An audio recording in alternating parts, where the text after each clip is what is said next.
कौन? हैं तो जो भी जिसका प्रश्न हो कुछ कहना चाहें तो कहें। मोमित जी बोलिए, कुछ बोलना चाहते हैं? रिकॉर्डिंग ऑन कर चुका हूँ।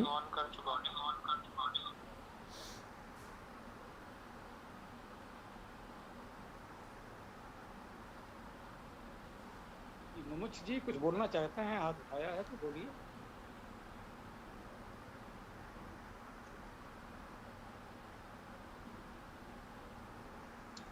जी, मैं ये जानना चाहता था कि जैसे आप हमें वेद की शिक्षा दे रहे हैं और वेद में लेट लकार पाया जाता है, लेकिन हमें लेट लकार के बारे में कोई जानकारी ही नहीं है।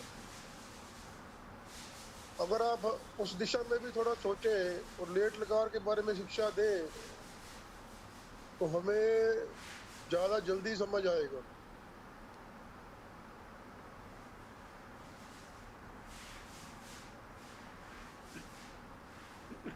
अब तक हमने जितना बताया है या और कोई मंत्र जिसको समझने में आपको कोई समस्या हुई हो, क्योंकि आप लेट लकार नहीं जानते, इस कारण से यदि किसी मंत्र में किसी शब्द को समझने में समस्या हुई हो तो हमें बताइए।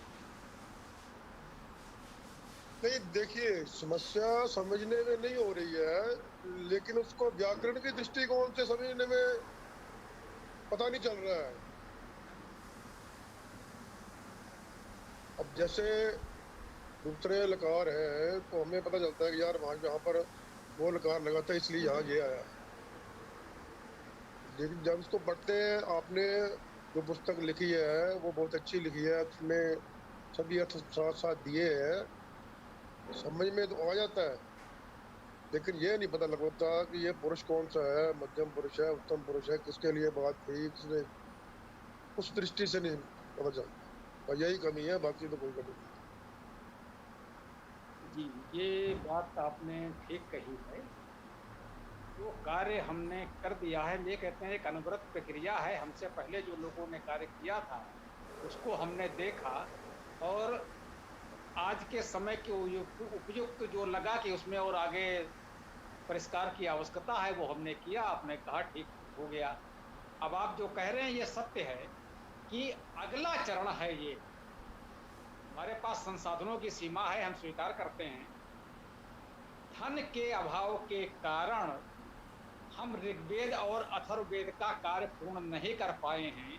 यजुर्वेद और सामवेद का भाष्य हमने पूर्ण कर दिया है, ऋग्वेद और अथर्ववेद का भाष्य अभी हमारा अपूर्ण है और मुझे नहीं लगता है इस जीवन काल में मैं पूर्ण कर सकूंगा, क्योंकि धन का अभाव है, संसाधनों का अभाव है। मेरे पास अपने जीवन निर्वाह की व्यवस्था नहीं है, रहने खाने की व्यवस्था नहीं है, भोजन निवास की व्यवस्था नहीं है, तो इतना बड़ा कार्य कैसे होगा? बहुत व्यय चाहिए। तो इसलिए हमें इस कार्य को रोकना पड़ा है। ये मैंने आपको क्यों बताया, आपके इस प्रश्न से उसका संबंध है। मैं स्वीकार करता हूं वेद भाषा का अगला चरण जो होगा उसमें यह होना चाहिए, जैसे हमने इसमें उपसर्ग और धातु बताए हैं सभी शब्दों को, वो अव्यय सर्वनाम संख्या आदि जो है वो भी बता दिया है। तो अब इसमें बताना ये शेष है कि उसमें प्रत्यय और विभक्ति क्या है। हम स्वीकार करते हैं कि अगला चरण यदि संसाधन जुटे हैं, धन हो, मैं कह रहा हूं धन हो, जन तो मिल जाएंगे, मैं नहीं, बहुत से युवा विद्वान मिल जाएंगे जिनको थोड़ा सा मार्गदर्शन मैं कर दूंगा तो वो इस कार्य को कर सकते हैं। बहुत कठिन नहीं, मैं मानता हूं जितना कार्य हो गया है पर्याप्त है। तो जब उसमें प्रत्यय और विभक्तियां भी स्पष्ट कर दी जाएं, विभक्तियां का यूं कह लें जो नामी विभक्तियां हैं उनको सामान्यतः विभक्ति कहते हैं संज्ञा सर्वनाम विशेषण में, और जो आख्यातिक विभक्तियां या क्रिया विभक्तियां हैं उन्हीं को आप लकार कहते हैं। तो क्रिया विभक्ति या लकार विभक्ति या आख्यातिक विभक्ति भी स्पष्ट की जा सकती है। और नामी विभक्तियां मैं व्याख्या में बोल भी देता हूं कि ये तृतीया एक वचन है, बहुवचन है, या ये उत्तम पुरुष मध्यम पुरुष एक वचन बहुवचन आदि है। तो मैं बोल तो देता हूं व्याख्या में, परंतु भाष्य में स्पष्ट सभी शब्दों में नहीं लिखा जा सका है। और ये कार्य न हो पाने का एक और केवल एक कारण है, वो है धन का अभाव, संसाधनों का अभाव। तो यदि इसकी व्यवस्था बने तो हमारे युवा साथी जो आप लोग जुड़ रहे हैं मैं आप लोगों को ही थोड़े से सूत्र संकेत बता दूंगा और ये कार्य आप लोग कर सकते हैं, ये मुझे विश्वास है। आप ये ना कहें कि मैं नहीं कर पाऊंगा, मैं आपसे करा लूंगा, ये मेरा भरोसा है, आप बिल्कुल निश्चिंत रहें।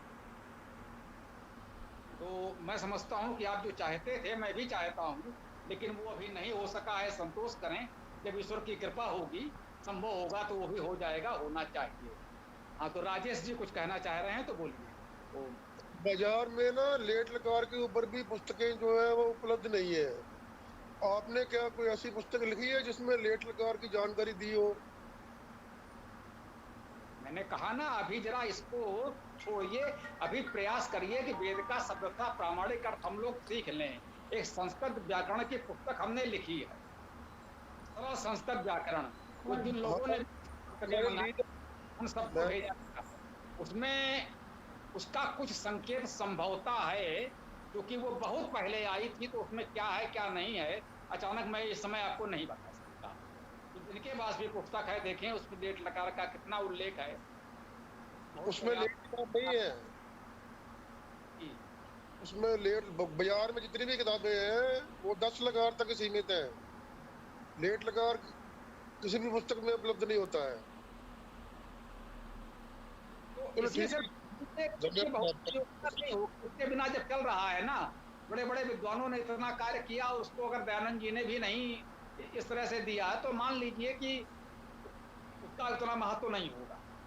मैंने कहा ना, यदि कोई शब्द वेद में आपको मिले जो लेट लकार के कारण समझ में ना आए, मुझे बताइएगा, उसी दिन मैं आपको लेट लकार की पूरी एक कक्षा दे दूंगा। आप निश्चिंत रहें, बहुत समस्या नहीं है। बस केवल मन से वहम हटा दें, कि एक भ्रम हटा दें कि लेट लकार अभी हमने नहीं सीखा है तो वेद नहीं पढ़ सकते। मान लीजिए वो नहीं है तो भी चलेगा। जी जी जी बिल्कुल। धन्यवाद। हाँ, किसी और का कोई प्रश्न हो तो बताओ।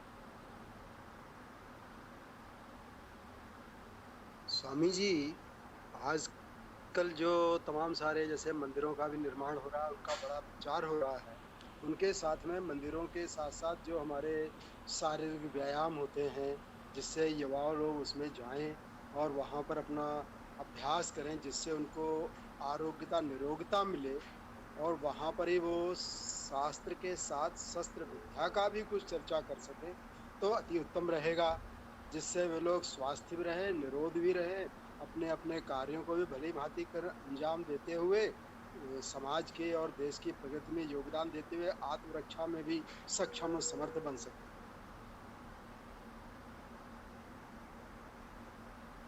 ये आपने जो भी कहा अच्छी बात है, इससे कोई असहमत होने की तो बात ही नहीं है। अगर ऐसा कुछ हो सकता है तो सबको प्रयास करना चाहिए, और क्या कहें, अच्छी बात है।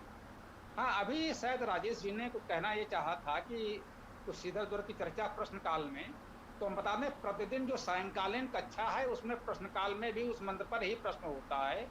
रविवार का ये विशेष सत्र प्रातःकालीन इसीलिए है कि यह केवल प्रश्नकाल है, सनातन धर्म के संदर्भ में कोई भी प्रश्न किया जा सकता है, इसमें हम अपनी ओर से कोई व्याख्या करते ही नहीं। तो निश्चिंत रहें, जो भी प्रश्न हो मन में आप सभी लोग कर सकते हैं। तो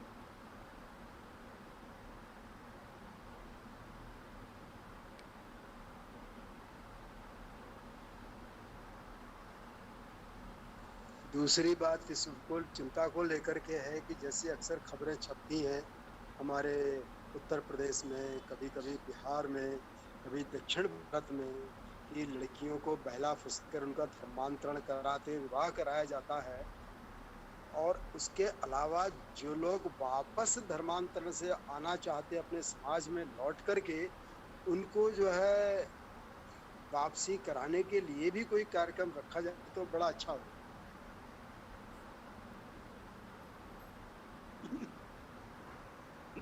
आपने बहुत महत्वपूर्ण विषय उठाया है, इस पर तो हम लोगों को विचार करना ही चाहिए, लेकिन इसकी मूल जड़ में जो समस्या है मैं उधर आपका ध्यान दिलाना चाहूंगा। और समाज ने शुद्ध आंदोलन चलाया और बड़ी संख्या में लोगों की वापसी हुई। वो शुद्ध कहते थे, शुद्ध आंदोलन चलाते थे, जो अनार्य मतों में चले गए थे, मुसलमान ईसाई बन गए थे, उनको वापस वैदिक धर्म में लाया। व्यापक पैमाने पर आंदोलन चला और बड़ी संख्या में लोग वापस आए, और इसी अभियान के कारण स्वामी श्रद्धानंद जी की हत्या हुई।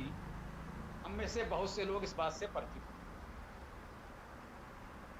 वो अभियान कालांतर में रुक गया, कह सकते हैं। श्रद्धानंद जी की हत्या के बाद धीरे धीरे धीमा पड़ा। खैर, स्वतंत्रता आंदोलन उस समय प्रमुख था, उस पर सब लोगों ने ध्यान दिया। देश स्वतंत्र हुआ, वह भी आवश्यक था, महत्वपूर्ण था। स्वतंत्र भारत में हम उस अभियान को आगे बढ़ा सकते थे, बढ़ाना चाहिए, और कुछ प्रयास हो भी रहे हैं, सराहनीय है, अच्छी बात है। लेकिन हम इसमें बहुत बड़े पैमाने पर कार्य करके सफल क्यों नहीं हो पा रहे हैं? विचार ये करना है, दूसरों को दोष देने के बजाय हमें ये देखना है कि हमारी अपनी कमी कमजोरी कहाँ है। हमारे अंदर स्वीकार्यता की कमी है, हमारा पाचन ठीक नहीं है। आप देखिए, जो हमने बात की, वो चाहे प्रेम विवाह का प्रकरण हो या किसी भी रूप में हो, लोभ से, लालच से, धमकी से, प्यार से, जैसे भी किसी को एक बार मुसलमान बना लिया गया या एक बार ईसाई बना लिया गया, आपने कभी सुना कि उस परिवार में उस धर्म के किसी व्यक्ति ने अभी रुक जाओ, मेरी क्लास इस बात का ताना मारा हो कि ये तो सर्च पहले करो हिंदू उसमें था, बोल के मन की बात ये लाइव। बहू हमारी हिंदू घर से आई है, उसको हिंदू होने का ताना मिलता हो, अरे साहब ये तो हिंदू है, ये तो काफिर है, ये इस्लाम क्या जाने। हमारे यहाँ देख लीजिए, लोग पीढ़ियां बदल गई, ये कोसते हैं कि उनके फलाने पूर्वज तो मुसलमान थे या ईसाई थे। हमारा संकेत संभवतः आप समझ रहे होंगे। मैं कुछ नाम इसलिए नहीं लेना चाहता कि हम चर्चा को राजनीतिक रूप से नहीं मोड़ना चाहते। राजनीतिक मतभेद हो, राजनीतिक विषयों का विरोध किया जाए, वो एक अलग बात है। लेकिन यदि हम इस बात के लिए किसी को कोस रहे हैं कि बचपन में वो कभी ईसाई या मुसलमान परिवार में उसका जन्म हुआ था, या उसके दादा परदादा कभी मुसलमान या ईसाई थे, तो आप बताइए कौन मुसलमान या ईसाई ऐसे धर्म में आना चाहेगा जबकि वो देख रहा है कि जीवन भर उसको इस बात के लिए कोसा जाएगा कि पहले वो मुसलमान या ईसाई। तो सबसे पहले तो हमें ये चीज ठीक करनी होगी कि जो एक बार हमारे यहाँ आ गया वो हमारा है, उसके पहले वो क्या था, उसके पूर्वज क्या थे, हमें कोई मतलब नहीं। आज से उसने ओम बोला, आज से उसने वेद पढ़ा, अब वो हमारा वैदिक है, वैदिक परिवार का है, भूल जाइए उसका अतीत क्या था। अन्य विषयों पर हमारे मतभेद हैं तो उसकी चर्चा तो हम कर सकते हैं कि आपका ये कार्य व्यवहार हमको ठीक नहीं लगता, लेकिन कम से कम इस बात के लिए न कहा जाए कि वो ईसाई या मुसलमान परिवार से आया है। सबसे पहले तो हमें ये करना होगा। दूसरी बात, आप देखिए हमारे यहाँ अंतर जाति विवाह को लेकर कितनी बड़ी समस्या है। ऑनर किलिंग हो जाने क्या क्या आप सुनते रहते हैं। जरा सा किसी का, उत्तर प्रदेश से जो लोग हैं वो संभवतः समझ सकें, बाहर के लोग का मुझे नहीं पता कहाँ क्या स्थिति है। हमारे यहाँ कानकुब्ज ब्राह्मण होते हैं, वो 18 बिस्वा के ब्राह्मण हैं, वो 20 बिस्वा के ब्राह्मण हैं, वो 20 बिस्वा वाले बड़े ऊंचे ब्राह्मण हैं और 18 बिस्वा वाले नीचे छोटे ब्राह्मण हैं। उनके बीच विवाह संबंध नहीं हो सकते। कानकुब्ज ब्राह्मणों का विवाह संबंध सरयू पारी ब्राह्मणों में नहीं हो सकता।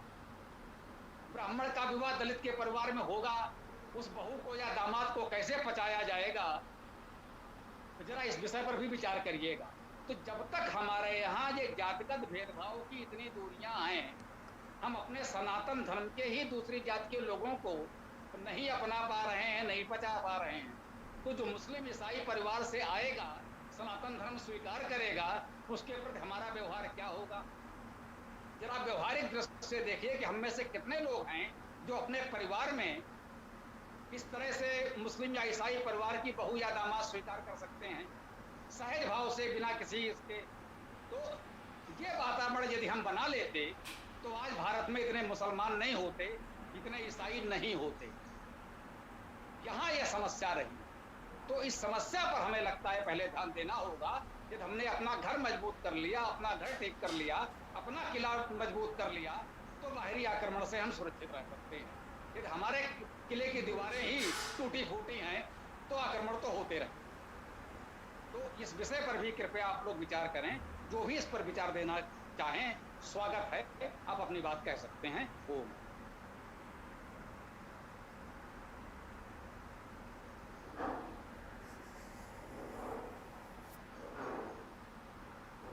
स्वामी जी, ऐसी जो समाज में बुराइयां हैं, जो कुसंस्कार पड़े हुए हैं, वो तो गुरुकुल की शिक्षा से ही जाएंगे।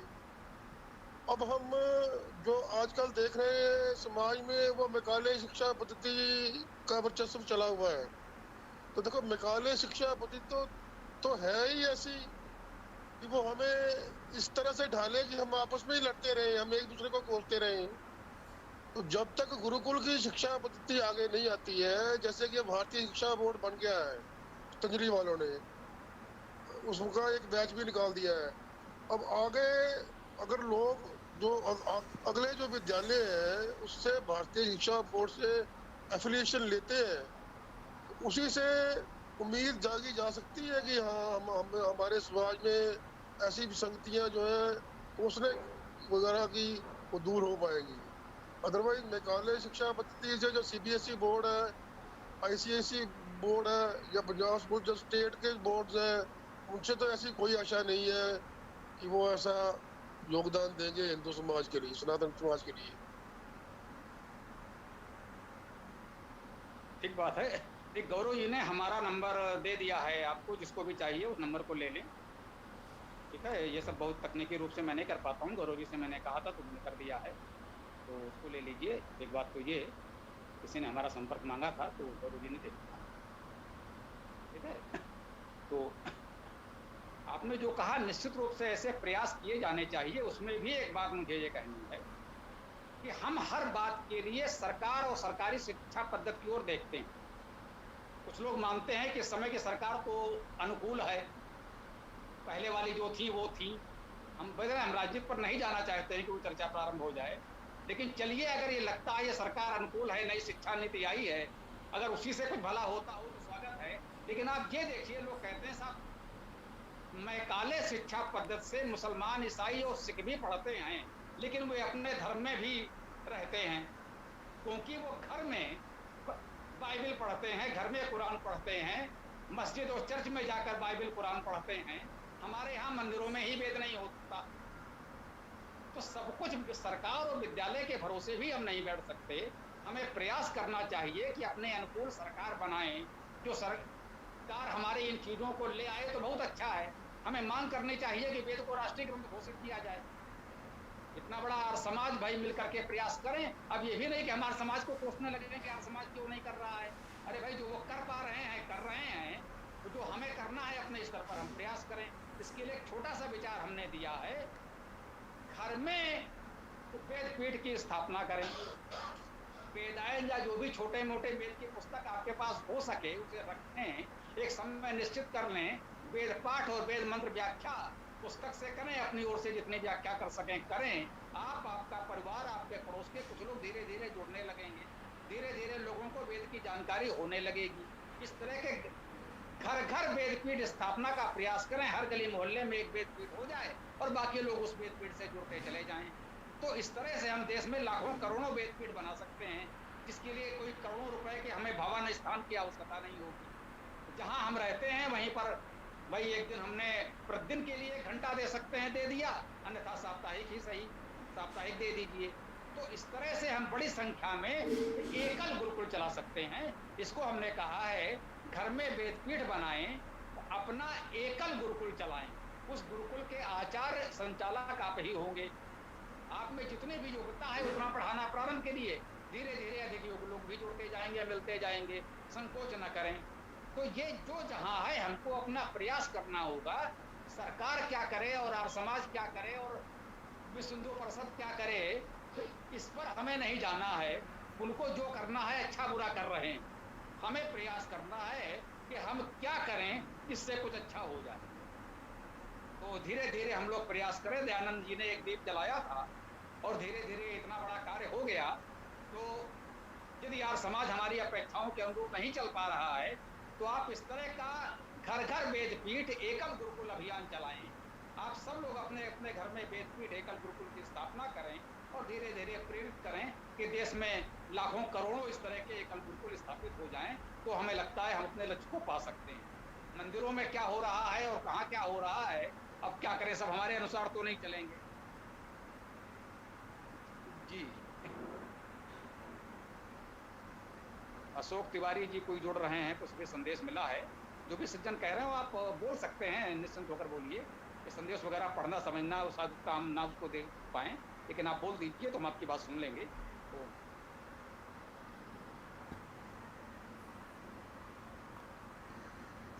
हाँ, अशोक तिवारी जी हैं, गुरुजी हमारे परिचित हैं। आवाज आ रही मेरी?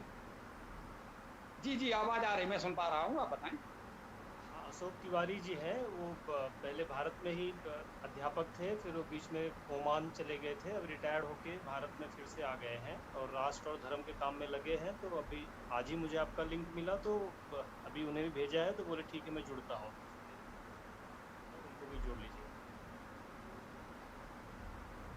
ठीक है, धन्यवाद। जी, तो मैं बता दूं, जैसे आज यदि आप आज ही जुड़ पाए हैं, तो प्रतिदिन सायंकाल 7:30 बजे वेद कक्षा होती है हमारी प्रतिदिन।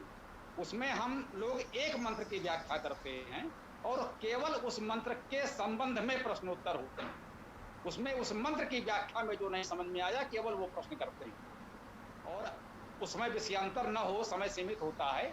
इसीलिए रविवार प्रातः काल की विशेष कक्षा रखी गई है 11 बजे। इसमें सनातन धर्म से संबंधित कोई भी प्रश्न कर सकते हैं। सायंकालीन कक्षा 7:30 बजे आज भी होगी। तो ये लिंक जहां से आपको मिला है, तो उसमें शायद हमारे व्हाट्सएप ग्रुप के भी कुछ लिंक होंगे, वेदायन है, वैदिक क्रांति है, या जो भी है। या गौरव जी ने अभी जो आपको हमारा नंबर भेजा था, गौरव जी को या हमको अपना नंबर व्हाट्सएप कर दीजिए, हम आपको अपने ग्रुपों में जोड़, और उसमें आप अधिक से अधिक लोगों को जोड़ते रहिए। अच्छी बात है, कारवां आगे बढ़े, लोग आगे बढ़े, जुड़ें और एक घर घर हम लोग वेद पहुंचाने में सफल हों।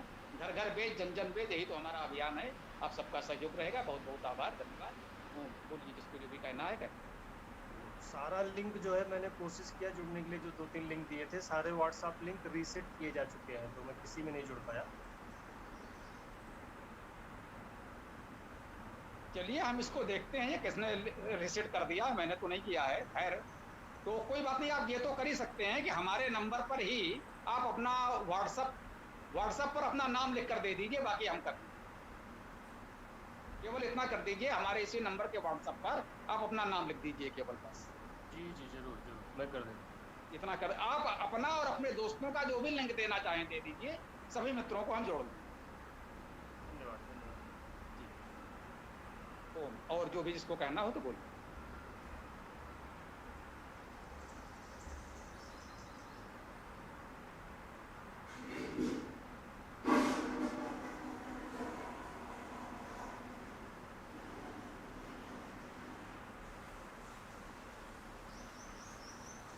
जी, जिसको जो भी कहना है बोलिए, विराम नहीं होना चाहिए, समय का सदुपयोग करें, बोलिए।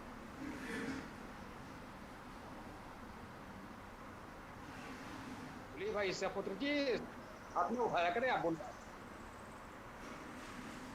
स्वामी जी, मेरा ये कहना है कि अभी समाज में ये लोग ये कहते हैं कि गांधी जी जो है उनके कारण जो है स्वतंत्रता प्राप्त नहीं हुई है, बल्कि बहुत सारे जैसे कि भगत सिंह वगैरह हैं, इनके कारण आज़ादी मिली है। तो और अहिंसा का कोई रोल नहीं रहा है। अंग्रेज़ जो है हमारी बढ़ती देखने के बाद ही जो है इस देश को छोड़ के चले गए। तो क्या ये बात सही है स्वामी जी?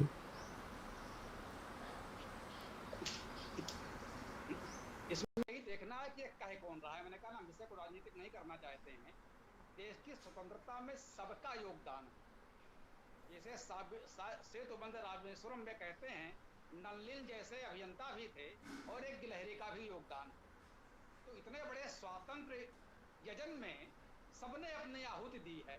किसी ने प्राणों की आहुति दी है, किसी ने अपना समय, धन, संपदा लगाई है।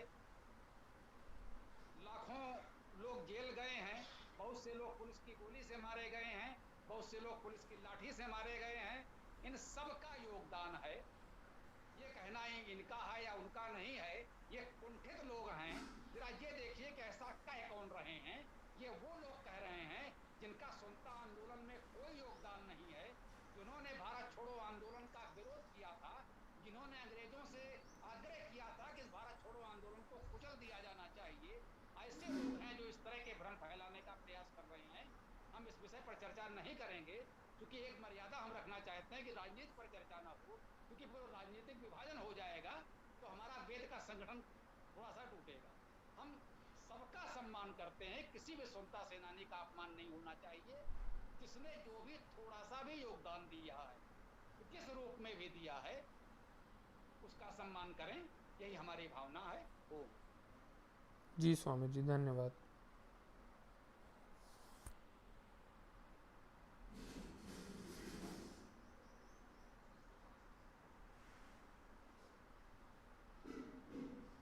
जिसको जो भी बोलना है बोलें, कृपया समय का सदुपयोग करें, विराम ना हो, बोलिए।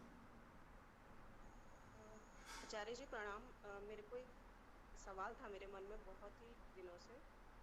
समाज में ये जो हम गीता गीता सार है, गीता ज्ञान है, उसमें मतलब मेरे कोई रिलेटिव हैं, उन्होंने बोला कि उसमें लिखा है कि वेद पढ़ लो, कुछ भी पढ़ लो, उसका कोई कोई वो नहीं है, मोल नहीं है, जितना कि मेरा नाम लो, हरि का नाम लो, और हरी हरी हरी जपते रहोगे आपका उद्धार हो जाएगा। जबकि आप ये जितनी भी सब कुछ है, इसका कोई महत्व नहीं है, मतलब कुछ भी पढ़ लो उसका कोई उस तरह से रोल नहीं है। तो ये जो है, क्या ये सच में गीता में लिखा हुआ है ऐसा कुछ, या इसका मैं थोड़ा सा मैं कंफ्यूज हूँ इसमें कि हमें सच में गीता पढ़नी भी चाहिए या नहीं, वो सॉरी, हमें वेद पढ़ने भी चाहिए या नहीं, या जिस तरह से उसमें लिखा हुआ है, जबकि हम लोग ये भी कहते हैं कि हाँ गीता भी पढ़नी चाहिए। वो मेरा एक सवाल है।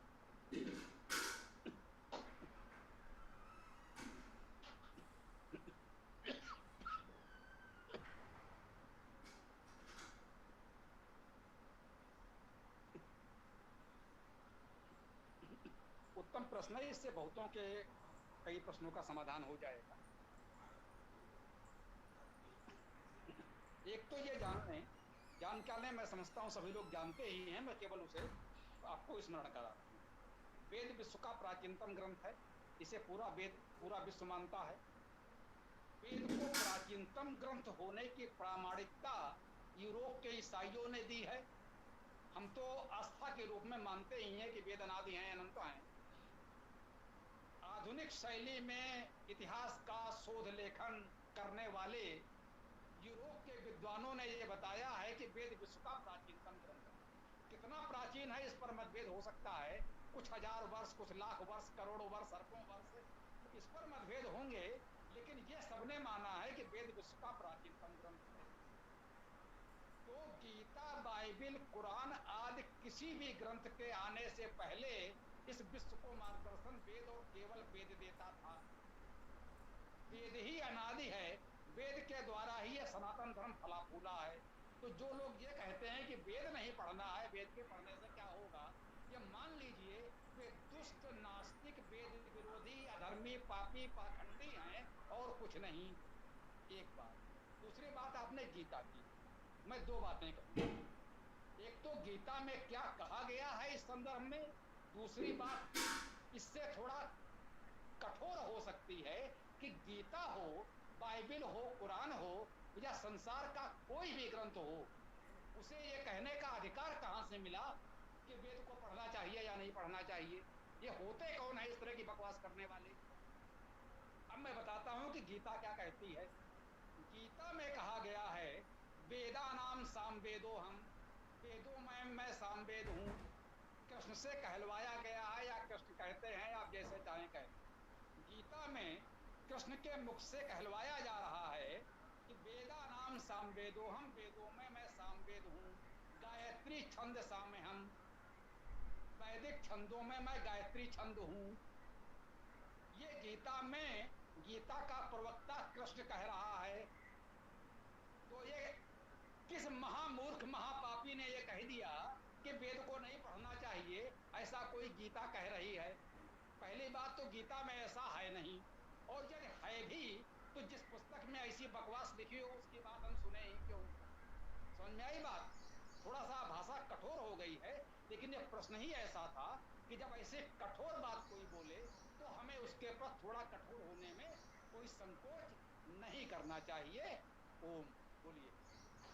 गुरुजी, इसी में आगे ये पूछना है मुझे कि अगर आप ये कह रहे हैं कि अगर कृष्ण के मुख से ये कहलवाया गया है कि मैं सामवेद हूँ, मतलब मैं ही सामवेद हूँ, या मैं ही ये हूँ, तो फिर वही बात हो रही है ना कि वो ये कह रहे हैं कि अगर अगर मैं ही वेद हूँ तो फिर मेरा ही नाम लो ना, आप वेद ही क्यों पढ़ रहे हो, मतलब मेरे ही नाम लेते रहो ना, हरी हरी हरी हरी। जो ये अब जितने भी ये मंदिर बने हैं इसके, इस्कॉन टेम्पल जो बिल्कुल कृष्ण के ऊपर ही है, तो वो तो हरि नाम जब करते रहते हैं, वो कहते हैं सिर्फ हरि का नाम लेते रहो, आप कुछ उस तरह से कुछ मत पढ़ो। अगर सब कुछ मैं ही हूँ तो फिर आप हरि बोलो ना, आप और कुछ पढ़ ही क्यों रहे हो।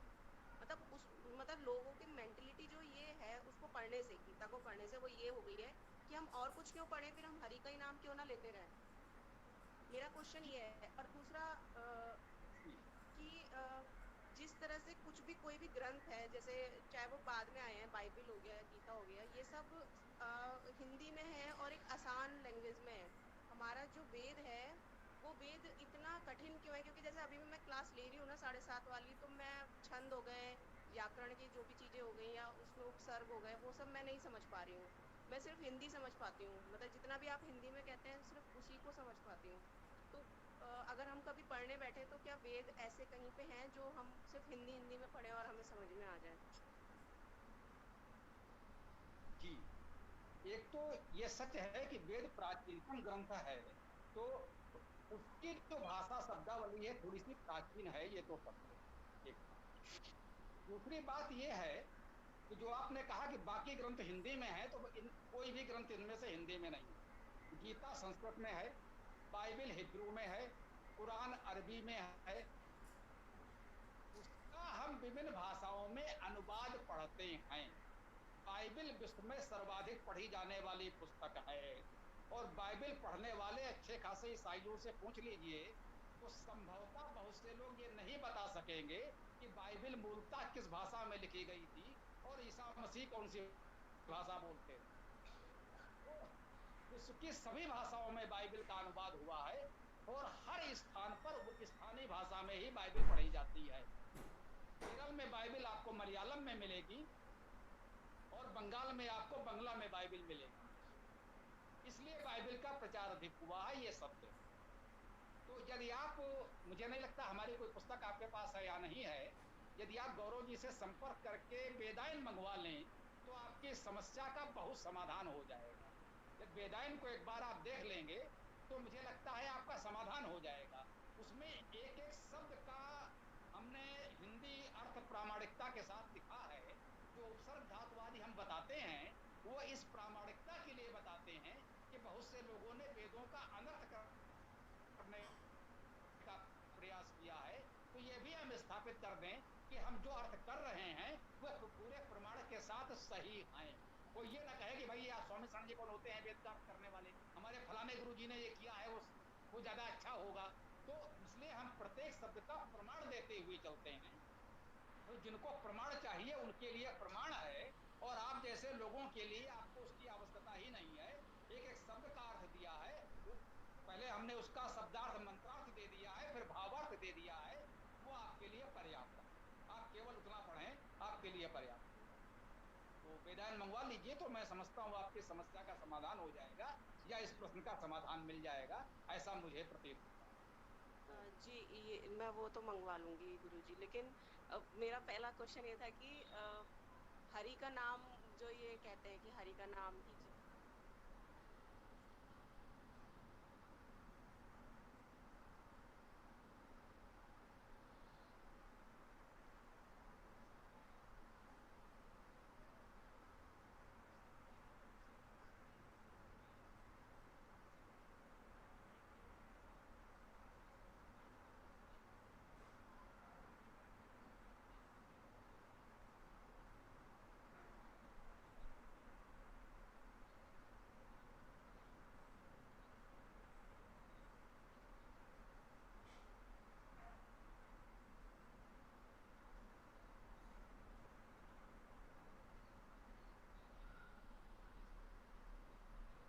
हैं, लोगों को सनातन धर्म से दूर ले जाने का प्रयास कर रहे हैं।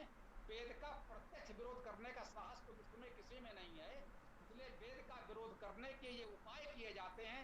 अरे भाई वेद कठिन है, तुम कहां पढ़ पाओगे, तुम तो बस केवल हरि का नाम लो, या हमारा गुरु जी की पूजा करो, गुरु जी की फोटो रख लो, गुरु जी को फूल चढ़ा दो, गुरु जी तुम्हारा सब उद्धार कर देंगे, हमारे फलाने बाबा जी गुरु जी। तो ये जो दिया जा रहा है ये केवल केवल लूटने का साधन है, लोगों को सच्चे धर्म से दूर करने का षड्यंत्र है। उनकी धर्म की दुकान चलती रहे, केवल ये प्रयास है, इसके अलावा और कुछ नहीं है। वेद हमारा मूल है, प्राचीनतम है, सनातन धर्म का मूल है। घर घर में वेद वैसे ही होना चाहिए, जैसे हर ईसाई के पास बाइबिल है, वैसे ही सभी सनातनियों के पास वेद होना ही चाहिए। कुछ लोग कहते हैं वेद पढ़ने का अधिकार केवल ब्राह्मणों को है, कुछ कहते हैं वेद पढ़ने का अधिकार ब्राह्मणों को भी नहीं है, कुछ उच्च ब्राह्मणों को है, कुछ कहते हैं पहले यज्ञोपवीत संस्कार होना चाहिए तब वेद पढ़ सकते हो।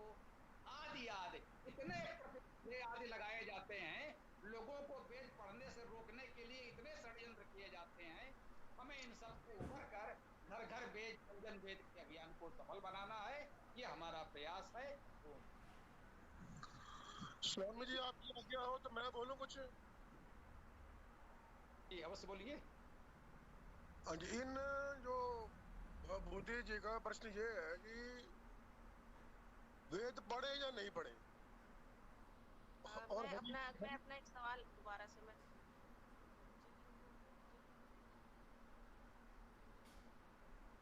वो ये कह रहे हैं कि उसमें लिखा है कि वेद पढ़ लो, कुछ भी पढ़ लो, मेरा नाम लो बस। आप कुछ कुछ उससे हासिल नहीं होना, नाम मेरा नाम लेके ही होगा जो होगा। मतलब उद्धार वाली बात होती है ना कि आप प्रभु तक कैसे पहुंचोगे।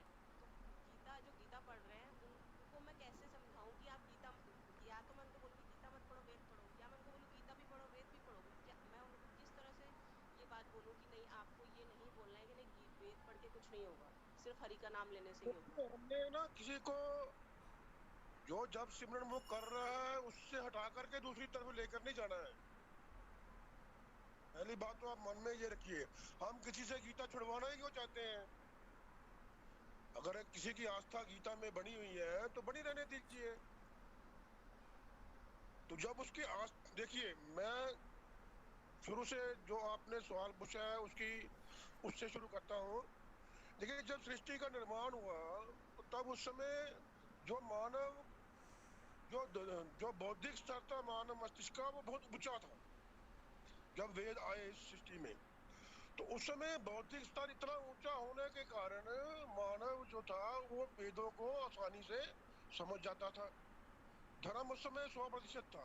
धीरे धीरे धर्म जो बौद्धिक स्तर गिरता गया, धर्म का भी आगे सतयुग से 100, सतयुग में 100, त्रेता में 75, द्वापर में 50 और कलयुग में 25 रह गया। तो ये मानव के बौद्धिक स्तर के गिरने के लक्षण है। अब ये जो पुस्तकें आप कहती हैं हिंदी में लिखी हुई है या दूसरी भाषाओं में लिखी हुई है, तो इन पुस्तकों को उनकी उस समय जो तत्कालीन भाषाएं जो थी, जो उसमें जो जिसको हम कहते हैं कि आसान भाषा में लिखी गई हैं, ऐसी लिखने की जरूरत क्यों पड़ी? जरूरत इसलिए पड़ी क्योंकि मानव का बौद्धिक स्तर गिर गया था। तो उसके बौद्धिक स्तर के अनुसार उस समय के जो तत्कालीन लेखक थे उसको समझ में आ जाए, इसलिए ऐसी पुस्तकें उनकी मानव की आसान भाषा में लिखी गई ताकि वो समझ सके। तो इसी कारण से वो जो वेद से वो दूर होता गया कि वही बातें जो वेद में लिखी थी उसको उसमें अपनी एक रीजनल क्षेत्रीय भाषा में उसे में प्राप्त होने लगी। लेकिन ये जो प्रक्रिया है बौद्धिक स्तर के गिरने की, ये आज भी जारी है। जब तक सतयुग की स्थापना नहीं हो जाती तब तक तो ये जारी है ही है ना। अब मुझे उम्मीद है कि इस बात से आप देखिए, एक बात और कहूंगा, मानव मस्तिष्क की जो क्षमता है वो इतनी नहीं है कि सारी बातें वो स्मृति में डाल सके।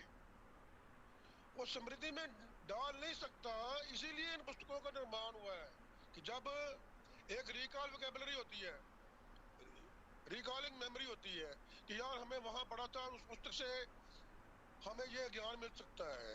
अब ये नहीं है कि हाँ अभी वो सारी पुस्तकें हम अपनी दिमाग में डाली जा सकती हो, मानव मस्तिष्क की इतनी क्षमता ही नहीं है। तो इन वेदों का निर्माण भी ऐसे ही इसलिए हुआ था, जब भगवान ने इसका निर्माण ब्रह्मा जी को उन्होंने वेद दिए कि ये मानव मस्तिष्क में आप जब जैसे अगर हम पुराण पढ़ते हैं ना तो पुराणों में ऐसी बातें मिलती हैं। जब ऋषि वेद व्यास जी ने इन पुराणों का विभाजन वगैरह किया, तो उसमें भी ऐसी बातें में उपनिषदों में भी ऐसी बातें मिलती हैं जिसमें ऐसा वर्णन मिलता है कि ऐसे जो आगे आगे आगे आगे हम ग्रंथ लिखते गए, तो वो क्यों लिखते गए। तो आप उनको ये कह सकते हैं, पहली बात तो ये है कि मैं कहूंगा कि उसी को ये कहने की जरूरत ही नहीं है कि गीता छोड़ के वेद में आओ, जो गीता पढ़ रहा है उसको पढ़ने दो। देखिए आप, जैसे हरि है, हरि का अगर कोई बोलता है या जो जिस भी नाम से वो स्मरण सिमरन करता है, उस व्यक्ति के सिमरन से धीरे धीरे धीरे उसकी एक अवस्था में उन्नति होती है, आध्यात्मिक अवस्था में उन्नति होती है। तो जैसे जैसे उसकी आध्यात्मिक अवस्था में उन्नति होती है, वैसे वैसे वो अपने आप वेदों के निकट आता जाएगा। अब जैसे मैं ही हूँ, मैं तो शुरू से वेदों के निकट थोड़ी था। अब मैं ग्रेजुएशन तक मैंने संस्कृत पढ़ी है, तो उस संस्कृत के संस्कार मेरे अंदर होने की वजह से मैंने दोबारा कोविड में दाखिला लिया संस्कृत भारती से, तो और निकट आ गए। उसके बाद धीरे धीरे पुराण पढ़े, उपनिषद पढ़े, और निकट आ गए। शब्द सिमरन को करना है, जो गुरु मंत्र मिला हुआ है वो तो हम करते ही हैं। उससे क्या होता है, उससे हम निकट निकट निकट निकट निकट निकट पहुंचते जाते हैं। अगर आप जबरदस्ती करोगे कि नहीं आज ही करो, तुम अभी करो, तो फिर तो क्लेश बढ़ना ही बढ़ना है। इसमें धीरे धीरे समय लगेगा, थोड़ा सा इसको समझ कर तो आगे। ये बस मेरा इतना ही है। मैं जो कहना चाहता था वो आप बात समझ तो गए ही है जी कि जी।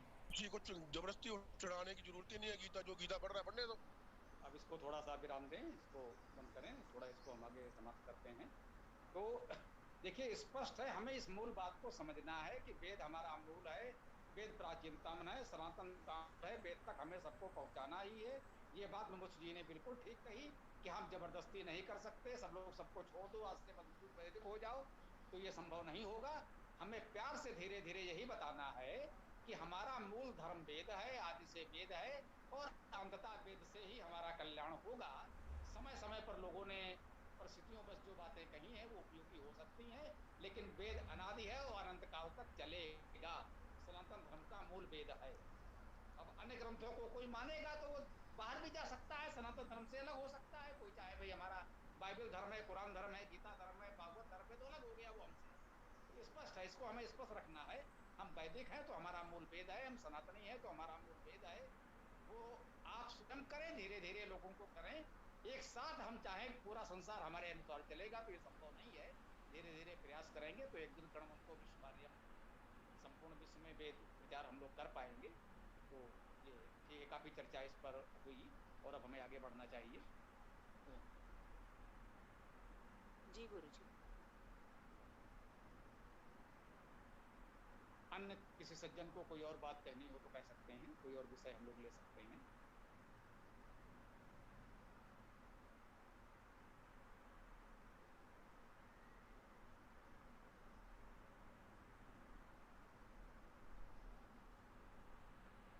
जी बोलिए, जिसको जो भी बोलना है बोलिए, कृपया समय का सदुपयोग करते रहें, विराम न लें।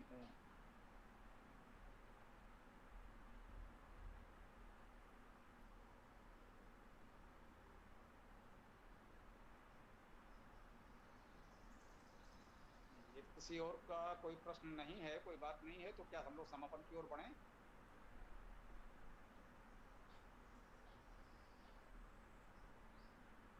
किसी को कुछ बोलना हो बोलिए, अन्यथा गौरव जी फिर अपना समापन करें।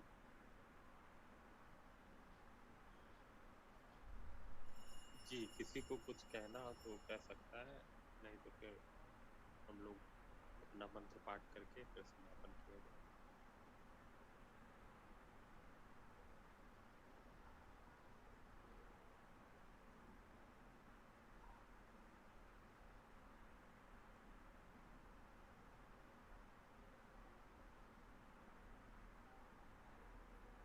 जी, तो सब लोग जुड़ जाएंगे। ये हमारा नंबर गौरव जी ने दिया, कि आप लोगों के पास होगा, जिनके पास नहीं है वो ले लें और निजी व्हाट्सअप कर दें, हम लोग ग्रुपों में आपको जोड़ लेंगे, सूचनाएं मिलेंगी और लिंक मिल जाएगा। शाम को सायंकाल 7:30 बजे की कक्षा होगी, जहाँ मंत्र व्याख्या होती है, सब लोग जुड़ें। और उसका लिंक अलग से मिलेगा, पुलकित जी देते हैं या जो भी होगा मिल जाएगा आपको। अब हम लोग, हाँ बताइए, कोई सूक्त पाठ करना है या ओम मंत्र के साथ समापन किया जाए? अपनी टीम से कौन लोग हैं, जैसा भी उचित समझे बोलिए। ओम मंत्र के साथ समापन कर सकते हैं तो समापन करें। अभी भी किसी के मन में कोई प्रश्न आया हो तो थोड़ा समय है, हम लोग चर्चा कर सकते हैं, नहीं तो ओम मंत्र के साथ समापन करें।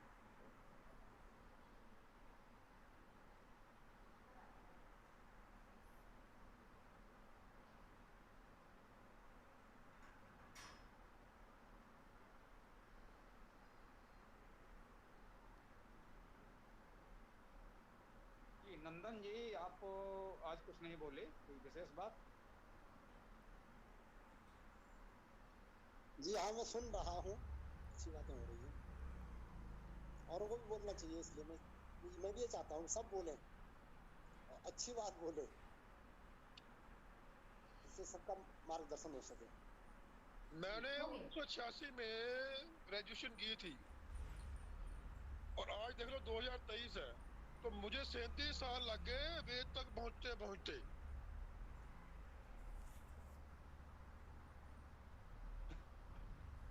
तो अब बाकियों वही यही चीज बाकी समाज में भी है। जी ये देखिए, इतनी जल्दी से नहीं सब कुछ होता है, व्यक्ति में घर से भी संस्कार वैसे ही डालने पड़ते हैं। करने में इसका दूसरा पक्ष भी है कि ये सामान्य विद्यालय के विद्यार्थियों ने वेद कक्षा प्रारंभ की दिसंबर के प्रारंभ में, तो किसी को 37 दिन भी नहीं लगे, बच्चे हमारे वेद पाठ और वेद व्याख्या भी करने लगे, वेद मंत्रों की व्याख्या भी करने लगे। ये देखा है, स्कूल जाने वाले बच्चे। तो नहीं वो ठीक, वो संस्कारों के कारण है ना। देखिए हम मैकाले शिक्षा पद्धति में पढ़े हुए हैं, हमारे जो संस्कार घरों में थे पहले वो पश्चिमी संस्कारों वाले थे। तो जो अब ईश्वर ने हमें संस्कृत पढ़ने का मौका दिया उस समय, मैं जो एक धीरे धीरे जो एक प्रक्रिया है उसकी बात कर रहा हूँ। कृपया बंद करें माइक। ईसा पुत्र जी कुछ कह रहे हैं, आप बोलिए, फिर समापन करेंगे। ठीक है। स्वामी जी, जैसे हम पढ़ते हैं सतोगुण, रजोगुण, तमोगुण, तो ये 3 गुण होते हैं, हम पढ़ते हैं। तो जो वेद है अपना, ऋग्वेद, यजुर्वेद, सामवेद और अथर्ववेद, उसका अभ्यास करने से क्या 3 गुण हम पे लगेंगे?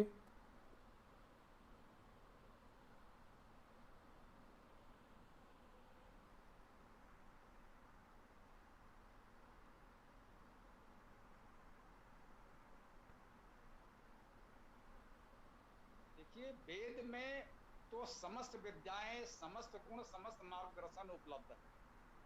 वेद पढ़ने से हम तीनों गुणों को जान समझ पाएंगे, अपना सकेंगे, और जो लोग चरम अध्यात्म की स्थिति में त्रिगुणातीत कहते हैं, वो अवस्था भी हम प्राप्त कर सकेंगे। वेद विशुद्ध अध्यात्म की बात है, परमात्मा से सीधे आपको जोड़ने की बात है। वेद का अभ्यास करते हैं, स्वाध्याय करते हैं, तो हम सीधे उसी के साथ एकात्म हो जाते हैं। इस भाव के साथ हम लोग वेद का स्वाध्याय कर रहे हैं। तो अब हम लोग क्या समापन की ओर बढ़ें? धन्यवाद स्वामी जी।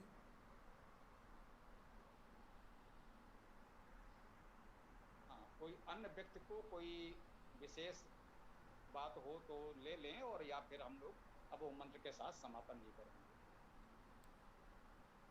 कोई भी सज्जन समापन भी कर सकते हैं, ओम मंत्र बोलिए और समापन।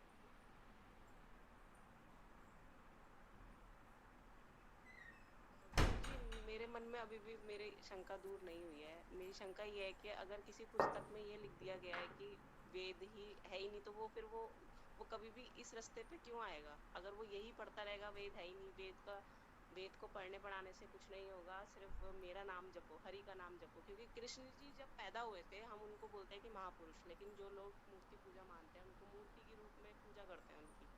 अगर कृष्ण जी ने भी वेद पढ़ लिए, तो कृष्ण जी कह रहे मैंने भी वेद पढ़ लिए, तुम तो मुझे पढ़ लो, तुम मेरा नाम लो। मेरा जो शंका है वो अभी तक दूर नहीं हो पाई है। मैं वो समझ गई हूँ कि ठीक है, हम किसी को जबरदस्ती नहीं ला सकते, हम किसी के साथ जबरदस्ती नहीं कर सकते, और वेद तक पहुँचना वो अलग चीज़ हो गई है। लेकिन अगर कोई यही बात पढ़ के और बस एक ही बात समझ लेगा कि नहीं, बस अब मेरे लिए हरी हरी हरी हरी ही है और हमें और कुछ नहीं पढ़ना है, क्योंकि हम जितना ज़्यादा पढ़ते हैं उतना हम ज़्यादा सीखते हैं, उतना हमें पता चलती जाती है चीज़ें। लेकिन अगर कोई व्यक्ति एक ही चीज़ पढ़ के और बस फिर उसको छोड़ देगा, फिर वो हरि का ही नाम जपता रहेगा और अगर वो ये कहता रहेगा नहीं नहीं नहीं वेद वेद में कुछ नहीं है, अगर हम कभी बोले उससे, कभी हम जनरल बात भी करें कि देखो वेद में ये लिखा है कि नहीं नहीं हरि ही है सब कुछ, और जबकि ये भी कहा जाता है कि कृष्ण ने भी वेद पढ़े हैं, राम ने भी वेद पढ़े हैं, और राम को और कृष्ण को हम भगवान मानते हैं, जो मूर्ति पूजा करते हैं वो लोग भगवान मानते हैं, तो वो क्या वो सच में भगवान है या वो क्या है? हम मतलब इस चीज को हम डिफरेंस कैसे करें? जो हरि का जाप करता है ना वो भक्ति योग पे पर अग्रसर है, और जो वेद पढ़ता है वो ज्ञान योग पर अग्रसर है।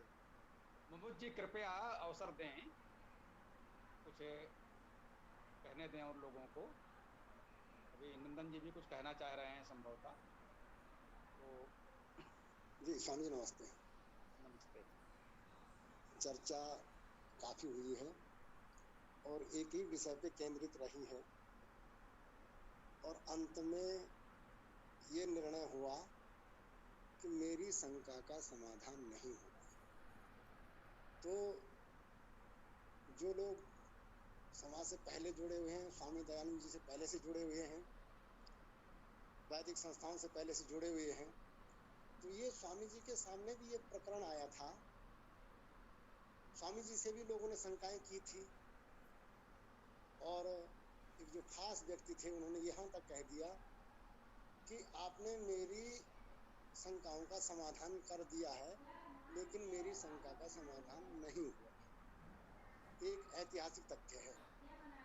वहां पर स्वामी जी का कहना यह था कि मेरा जितनी मेरी सामर्थ्य थी, जितनी मेरी विद्या थी, उस स्तर से मैंने अपने बौद्धिक बल से शंका का समाधान करने की कोशिश की है। आपका मैंने ये दावा नहीं करा था कि मैं आपकी शंका का समाधान कर पाऊंगा। आपकी शंका का समाधान नहीं हुआ तो उनका यहाँ पर ये कहना था कि अंतिम सत्ता परमात्मा है, परमात्मा जब कृपा करेंगे तभी तुम्हारी या अन्य किसी की शंका का समाधान हो सकता है। बहुत अच्छा ये ग्रुप चल रहा है वेद की कक्षाओं का। हमको भी अब पता लगा है कि हमको मात्र और मात्र सिर्फ वेद का अध्ययन करना चाहिए। अन्य कर्म कांडों को भी कुछ कम करते हुए, जो आवश्यक है उसी को करते हुए, और वेद का पठन पाठन जो स्वामी जी ने दिया है, वेद का पढ़ना पढ़ाना सब आर्यों का परम धर्म है, और जो मूल उद्घोष स्वामी जी ने सबको दिया है वो क्या दिया था, सबको स्मरण करना चाहिए। आज मैंने ये बात समाज में भी रखी अपने कि स्वामी जी ने जो उद्घोष अपनी तरफ से दिया है वो ये दिया था कि वेदों की ओर लौटो। उन्होंने ये नहीं कहा था कि मेरी ओर लौटो, जैसे कृष्ण भगवान जी ने कह दिया तथाकथित कथावाचकों की तरफ से कि आप सिर्फ मेरा नाम स्मरण करो, हरि का नाम स्मरण करो। ये वो लोग कह सकते हैं, स्वामी जी ने ये नहीं कहा। उन्होंने यहाँ तक कहा कि मैंने जो बात की है वो अंतिम जो जैमिनी ऋषि हुए हैं उन तक की बातों को, आदि ऋषियों से लेकर के जैमिनी पर्यंत तक की मैंने बात की है, इसमें मेरी अपनी कोई बात नहीं है। तो हम स्वाध्याय करें, बहुत बड़ा यज्ञ है, स्वाध्याय से ही हमको सद्ज्ञान प्राप्त होगा और हमारी शंकाओं का स्वतः समाधान होगा। कोई हमारी शंका समाधान कर पाए या नहीं कर पाए ये अन्य बात है। हम अपनी शंका समाधान स्वयं कर सकते हैं अगर हमारी ध्यान धारणा ठीक होती है तो। इतनी बात के साथ मैं अपनी बात को विराम देता हूँ। ओम शांति। ओम जी। तो इस मूल प्रश्न पर यही कह सकते हैं कि मुसलमानों की धारणा है कि कुरान आखिरी किताब आ गई है, कयामत तक अब यही चलेगी, किसी अन्य पुस्तक की जरूरत नहीं है। तो अब मुसलमान से हम क्या कहने जाए कि नहीं नहीं तुम वेद ही पढ़ो। लेकिन धीरे धीरे भाई हम तो अपनी बात कहेंगे कि वेद प्राचीनतम है, वही मूल है। बाकी बाद में आवश्यकता के अनुसार, स्थानीय और देश काल परिस्थिति के अनुसार कुछ बात आई होंगी, अच्छी बातें उसमें भी हो सकती है, लेकिन मूल वेद है। हम यही सबसे कहेंगे जो कुरान को मानने वाले हैं, जो बाइबल को मानने वाले हैं, जो गीता को मानने वाले हैं, या किसी भी अन्य ग्रंथ को मानने वाले हैं, किसी व्यक्ति को मानने वाले हैं, तो हम तो यही कहेंगे वेद प्राचीनतम है, वेद ही हमारा मूल है, वेद को पढ़ना चाहिए और वेद को पढ़ने से ही अंततः हम सत्य को पा सकते हैं। बाकी भैया आपको जो लगता हो आप करो, जब तक आपके समझ में नहीं आएगा तब तक तो आप इसी में भटकोगे, ये हम क्या कर सकते हैं। तो सबको हम समझा कर ले ही आएंगे, ये संभव नहीं, जैसा कि भी उन्होंने कहा आनंदन जी ने कि भैया सबका समाधान तत्काल करना तो किसी के बस की बात नहीं है, दयानंद जी भी नहीं कर पाए, तो हम आप क्या कर सकते हैं, अपनी ओर से प्रयास करेंगे। सिद्धांत हमारा यही है कि वेद हमारा मूल है, जो वेद को मानता है वो हमारा अपना है, अन्य विषयों पर मतभेद हो सकते हैं, मैं ये बात कहता हूँ। वेद को मानने वाले सब मेरे अपने हैं, वेद को जो मानता है तो अन्य विषयों पर मतभेद हो तो बना रहे, मूर्ति पूजा करे या ना करे, हवन करे या ना करे, कुछ और करे या ना करे, उसकी इच्छा। जो वेद को मानता है, मूल मानता है, तो वो हमारा अपना है। और इस सिद्धांत पर हम अधिक से अधिक लोगों को जोड़ने का प्रयास करें। हो सकता है एक दिन हम पूरे संसार को वेद के मार्ग पर ला सकें, नहीं तो हम तो वेद के मार्ग पर चलेंगे और जितने लोगों को ला सकेंगे प्रयास करेंगे। यही बात हमारे लिए महत्वपूर्ण है, इसी विचार पर हम आगे बढ़ रहे हैं। और हरीश जी कुछ कहना चाह रहे हैं तो बताइए।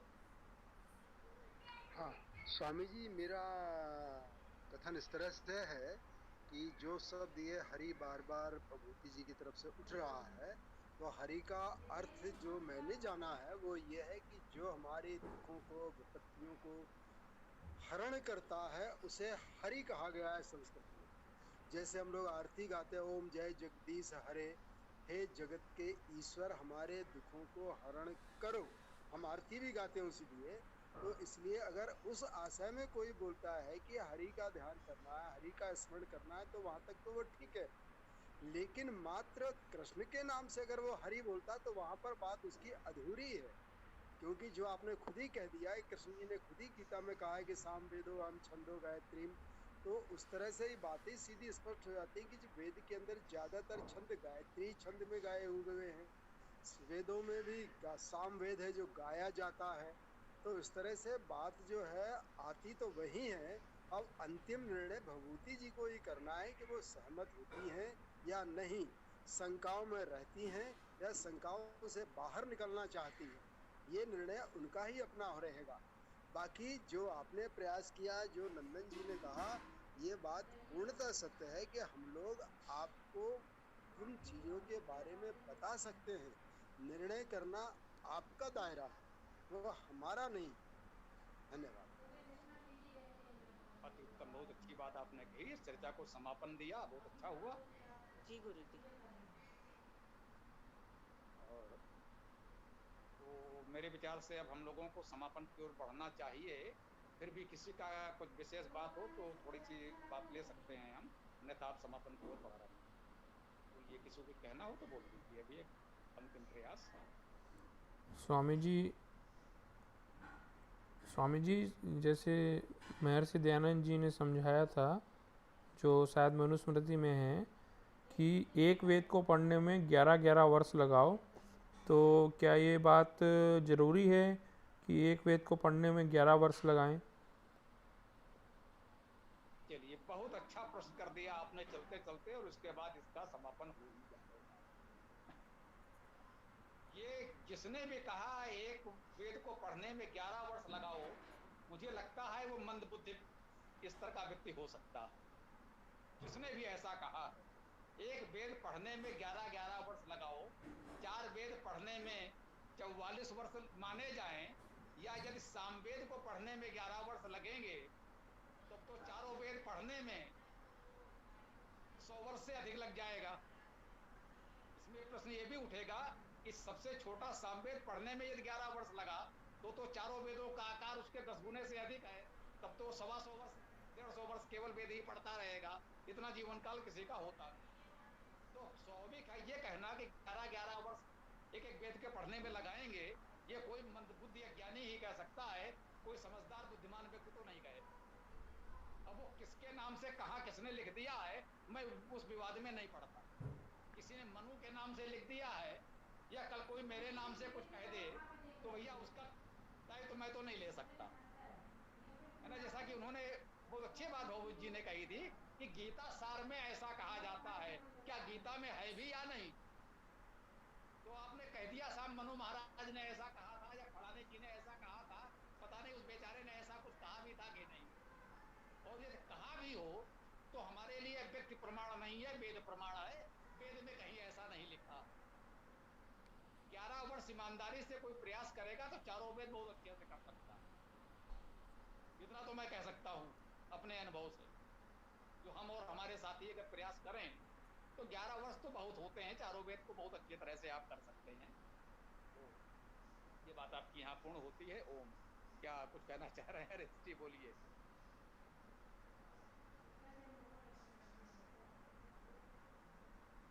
हरीश जी कुछ कह रहे हैं क्या? ऐसा याद उठ गया है तो फिर ओम मंत्र के साथ समापन कर दिया जाए। नहीं आचार्य जी, बात अपनी पूरी हो गई। बस अंत में सिर्फ इतना ही कहना चाहता हूँ कि वेद जो है उनको मैक्स मुलर समेत अन्यों को यूरोपीय वैज्ञानिकों ने जो उनकी आयु आंकी है, उनका कहना ऐसा है कि ईसा पूर्व वेदों का ऋग्वेद जो हमारा सबसे पुराना है उसका काल 6500 वर्ष ईसा पूर्व उन्होंने आंका है।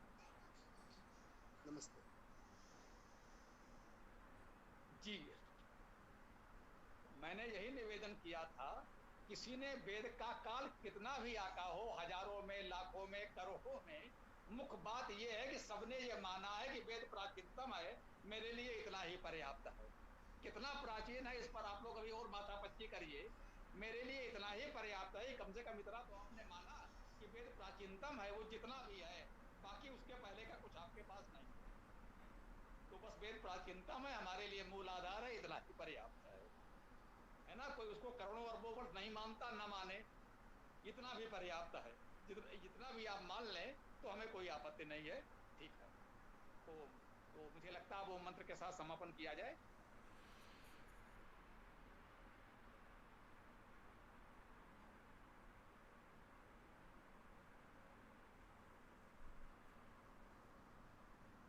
बोलिए नंदन जी, आप ही बोलिए, ओम मंत्र के साथ ही समापन कर दीजिए।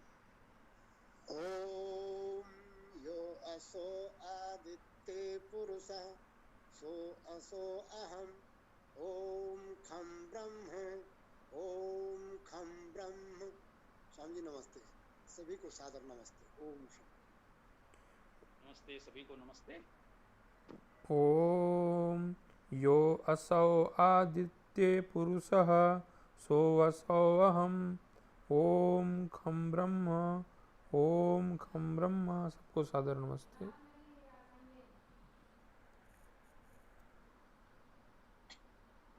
सभी को सादर नमस्ते।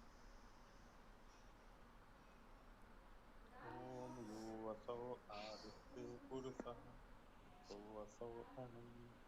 ओम खम ब्रह्म। सभी को सादर नमस्ते।